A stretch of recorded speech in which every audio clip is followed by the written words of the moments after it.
जय हिंद। समाजवादी साथियों, उधर दिल्ली पहुंचे अखिलेश, इधर नेता प्रतिपक्ष के नाम का ऐलान। जी हां, आज हम बात करेंगे समाजवादी पार्टी के मुखिया अखिलेश यादव जी को लेकर और उनकी जो पार्टी है समाजवादी पार्टी को लेकर।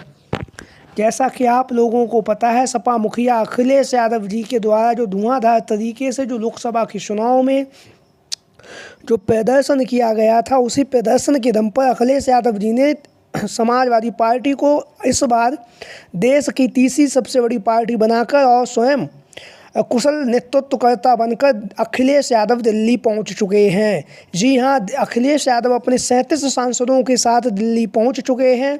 सर्वसम्मति से अखिलेश यादव जी को नेता सदन समाजवादी पार्टी का लोकसभा में चुना जा चुका है। वहीं पर अखिलेश यादव जी ने इस बार के लोकसभा के चुनाव में बहुत सारे रिकॉर्ड तोड़े हैं और रिकॉर्ड तोड़ने के साथ ही साथ उन्होंने अपने पिताजी स्वर्गीय श्रद्धेय नेताजी मुलायम सिंह यादव जी के 35 सांसदों का भी रिकॉर्ड इस बार तोड़ दिया। अब अखिलेश यादव जी के नेतृत्व में समाजवादी पार्टी ने अब तक का सबसे बेहतरीन शानदार प्रदर्शन किया है और इसी शानदार प्रदर्शन के दम पर ही आज भारतीय जनता पार्टी को एनडीए गठबंधन के तहत अपनी सरकार बनानी पड़ रही है।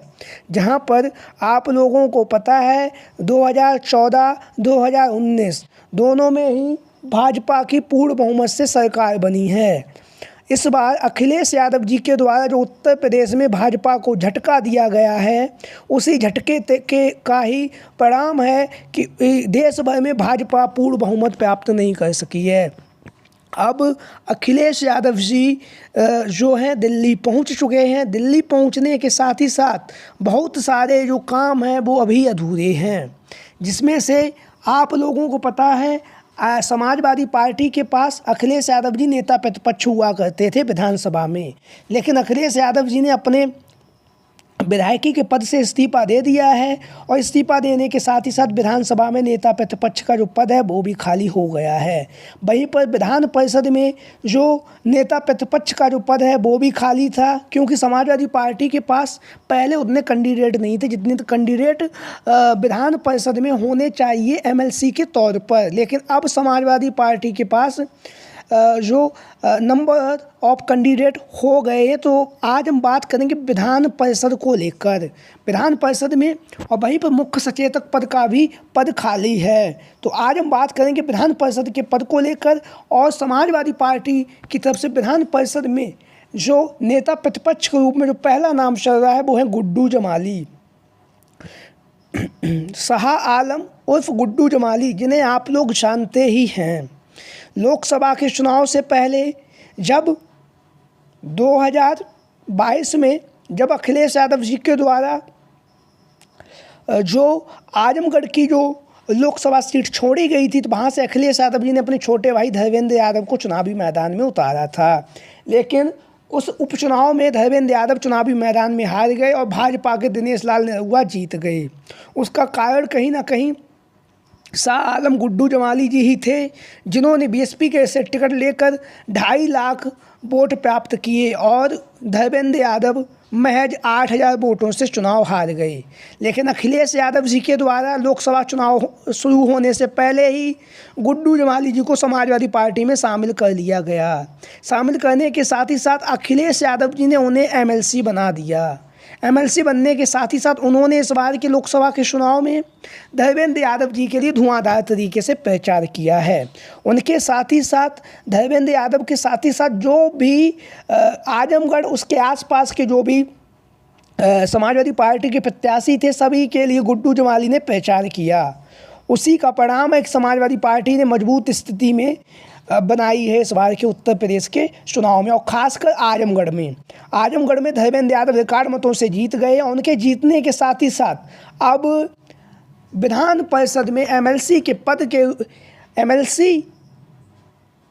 के नेता प्रतिपक्ष समाजवादी पार्टी की तरफ से शाह आलम गुड्डू जमाली जी का नाम बहुत तेज़ी के साथ चल रहा है। लगातार नेता प्रतिपक्ष विधान परिषद में शाह आलम गुड्डू जमाली जी को लगातार उनके नाम की चर्चाएं चल रही हैं, क्योंकि अब समाजवादी पार्टी विधान परिषद में भी अपना नेता प्रतिपक्ष बनाने वाली है। उसके साथ ही साथ उत्तर प्रदेश में नेता प्रतिपक्ष बनेगा ही, लेकिन अब उत्तर प्रदेश की जो विधानसभा है और उत्तर प्रदेश की जो विधान परिषद है उसमें शाह आलम गुड्डू जमाली जी का नाम विधान परिषद में समाजवादी पार्टी के नेता प्रतिपक्ष के रूप में काफ़ी ज़्यादा चर्चाओं का केंद्र बिंदु बना हुआ है, जैसा कि आप लोग इन तस्वीरों के माध्यम से देख भी रहे हैं।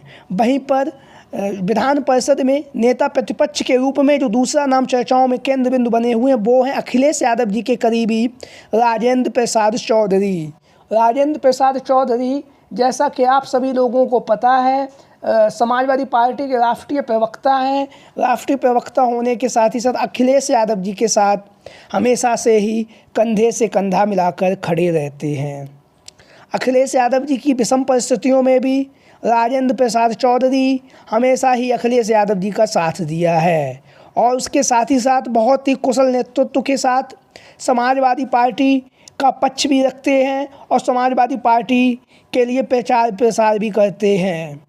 काफ़ी लंबे समय से राजेंद्र प्रसाद चौधरी समाजवादी पार्टी से जुड़े हुए हैं, अखिलेश यादव जी के भरोसे और विश्वसनीय का प्रतीक भी हैं। लगातार राजेंद्र प्रसाद जी राष्ट्रीय प्रवक्ता होने के साथ ही साथ विधान परिषद में एमएलसी भी हैं और एमएलसी होने के साथ ही साथ अब उनका नेता प्रतिपक्ष विधान परिषद के रूप में भी इनके नाम की चर्चाएं हो रही हैं और मजबूती के साथ इनकी भी दावेदारी मानी जा रही है। तो लगातार नेता प्रतिपक्ष का जो पद खाली है उसको लेकर समाजवादी पार्टी की तरफ से अनेक दावेदार अपनी दावेदारी पेश कर रहे हैं।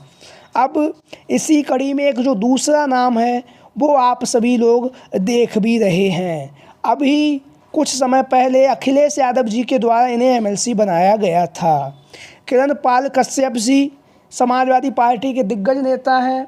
दिग्गज नेता होने के साथ ही साथ अब वर्तमान समय में एमएलसी भी बन चुके हैं। अखिलेश यादव जी के द्वारा जो किरण पाल कश्यप जी, बलराम यादव जी और उसके साथ ही साथ गुड्डू जमाली जी, तीनों को एक साथ एमएलसी बनाया गया था विधान परिषद में। अब किरण पाल कश्यप का जो नाम है समाजवादी पार्टी की तरफ से विधान परिषद में नेता प्रतिपक्ष के रूप में काफ़ी ज़्यादा चर्चाओं का केंद्र बिंदु बना हुआ है।